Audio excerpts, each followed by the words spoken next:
à tous et à tous et bienvenue dans votre magazine quotidien Smart Éducation, un magazine, vous le savez, dédié à la formation, aux nouveaux métiers, aux nouvelles pédagogies, le rendez-vous qui donne un futur à la jeune génération. Au programme de cette émission, le diplôme par l'expérience, lancé il y a 20 ans, la validation des acquis de l'expérience, la VAE, patine. On ne sait même pas exactement combien de personnes décrochent chaque année un diplôme ou une certification en faisant reconnaître leurs compétences acquises sur le tas.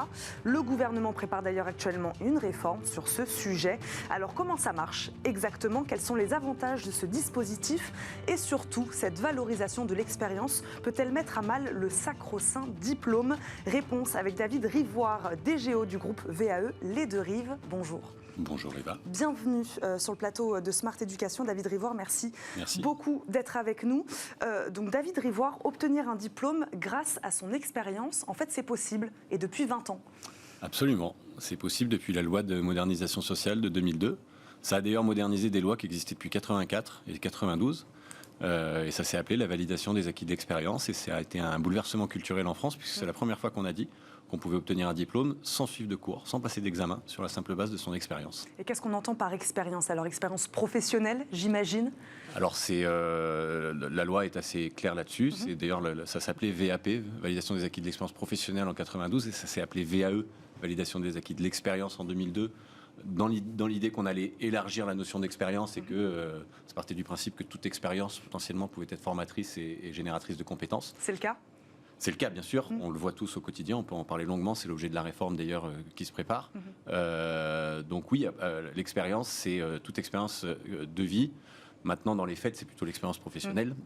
Si on s'adresse à des diplômes, ça adresse des compétences plutôt professionnelles. Donc en général, on va chercher de l'expérience professionnelle. Même si ça veut dire qu'on peut avoir été bénévole dans une association et développer quelque chose. Ça veut dire qu'on peut avoir parcouru le monde et faire valoir cette expérience aussi. David Rivoire, pourquoi ce dispositif est-il aussi méconnu, selon vous? Ouais, c'est une bonne question. J'ai pas de vraie réponse à ça. Il a été très peu médiatisé. Ouais. Il est arrivé en 2002 un peu dans la douleur. Je pense qu'il a été conçu comme quelque chose qui allait réparer ce qu'on pourrait appeler une certaine forme d'échec scolaire ou de non-chance d'avoir accédé au diplôme. Et je pense qu'il a été conçu pour s'adresser marginalement à une petite population, alors qu'en fait, il adresse quelque chose de beaucoup plus large. On va rentrer dans le détail. Alors expliquez-nous, David Rivoire, donc on l'a dit, vous avez essayé, tenté de définir ce qu'était expérience, ce qu'on entendait par expérience dans cette VAE. Comment ça marche exactement? Voilà. Est-ce qu'il s'agit d'une conversion automatique de l'expérience en compétences et donc en diplôme aussi quelque part? Voilà. Expliquez-nous exactement comment ça marche. Alors non, évidemment, c'est pas magique. On ne se présente pas à un guichet avec son CV, un sourire et on repart avec son diplôme. En disant j'ai fait ça, voilà, maintenant... Alors, à partir du moment où on dit j'ai fait ça, là on commence à rentrer dans le vif du sujet. Il y a effectivement, le législateur en 2002 a prévu un mode d'accès au diplôme qui est assez simple et qui est essentiel dans tout ce qui s'est passé après. Il a simplement érigé le principe que le candidat à la validation de son diplôme devrait produire une rédaction argumentée, analytique de son vécu à la première personne du singulier afin de faire la démonstration que son vécu expérientiel l'avait pourvu en compétences qu'il était allé chercher par lui-même, qui correspondent au référentiel du diplôme qu'il présente. Et c'est la seule règle qu'on a mis en place. C'est à lui de rendre compatible son expérience, les compétences qu'il en a ressorties. C'est à lui de prouver quelque part, d'en donner la preuve que telle expérience professionnelle peut se transformer en compétence. C'est à lui déjà d'identifier le diplôme qui correspond à ce qu'il a fait, ce qui n'est pas forcément évident. Et après, c'est absolument à lui de faire la démonstration. On parle bien d'une démonstration parce que vous avez employé le mot preuve.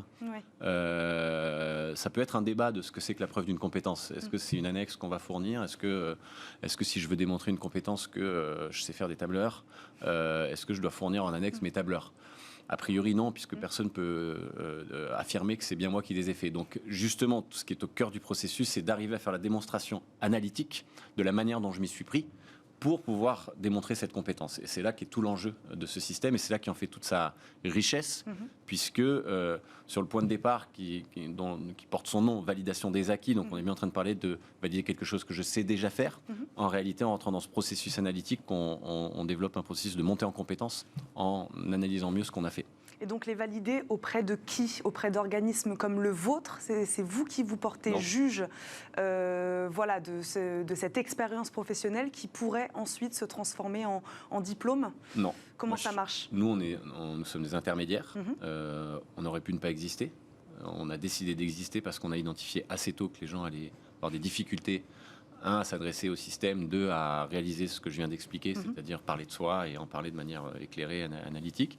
Donc, vous êtes plutôt dans l'accompagnement de ces personnes? On est complètement dans l'accompagnement.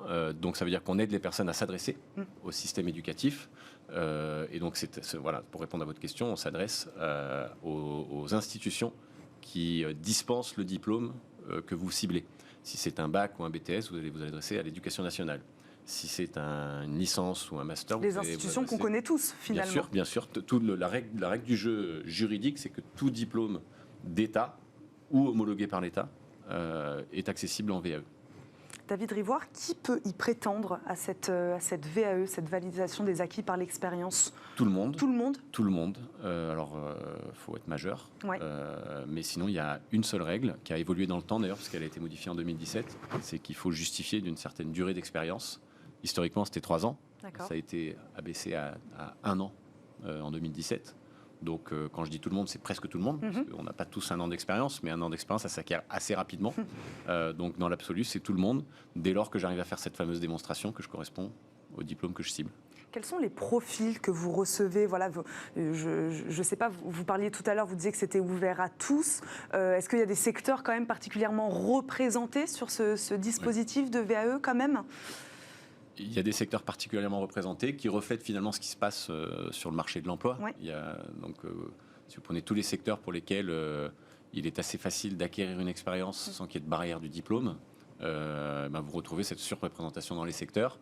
Vous le retrouvez lesquels, aussi, par exemple? je vais les nommer.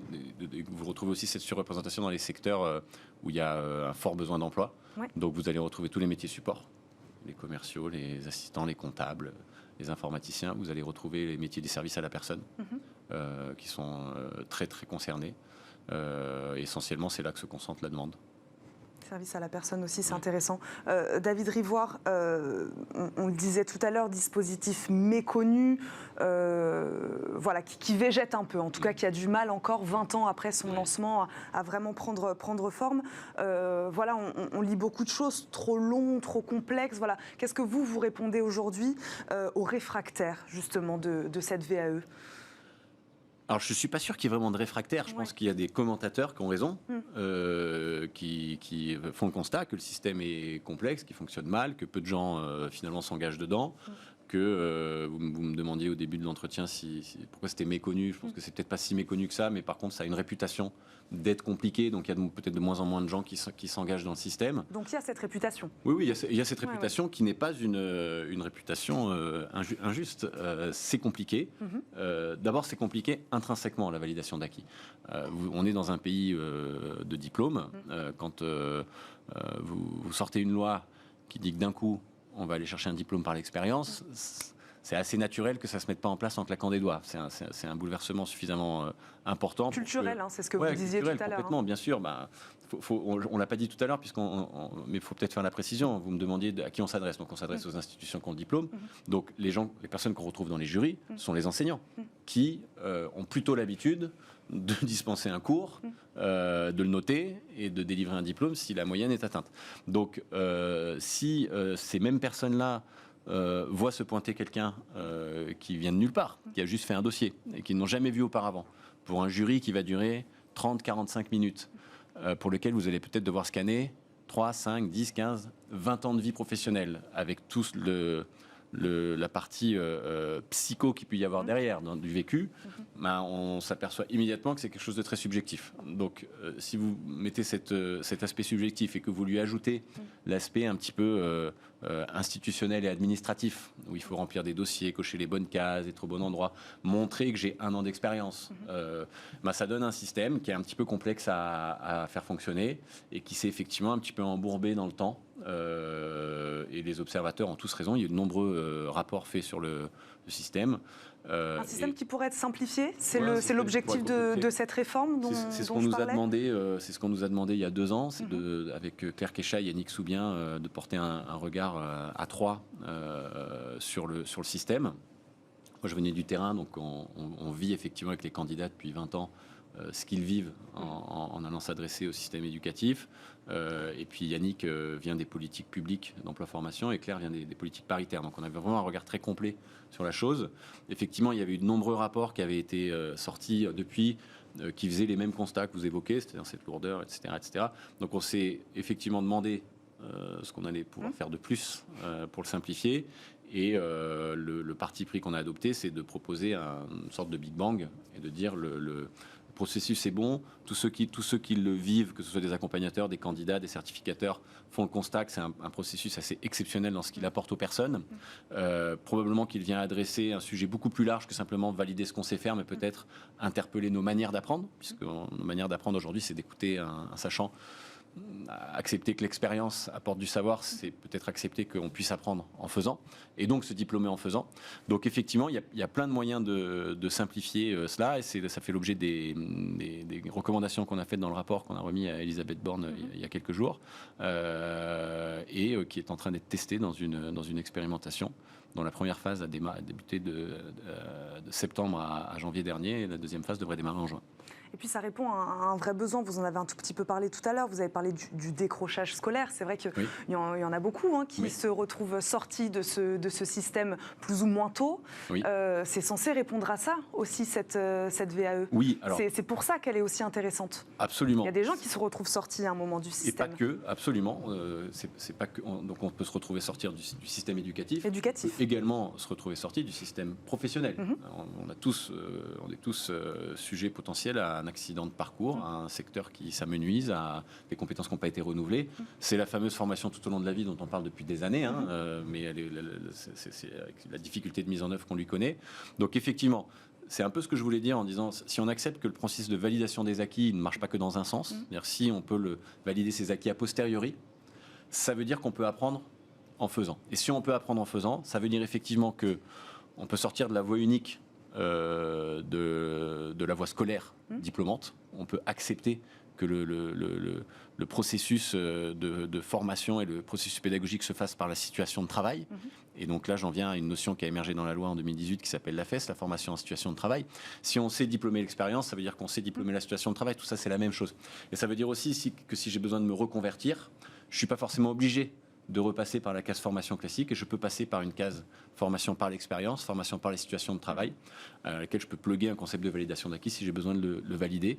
Et c'est un peu la conclusion à laquelle on est arrivé, c'est que notre point de départ était de dire, on nous demande de rénover la VE, notre point d'arrivée est de dire, en fait, on tient là en France un dispositif absolument unique et très inédit, puisqu'il n'y a qu'en France qui fonctionne comme ça, donc très en pointe, malgré tout ce qu'on peut lui faire comme critique.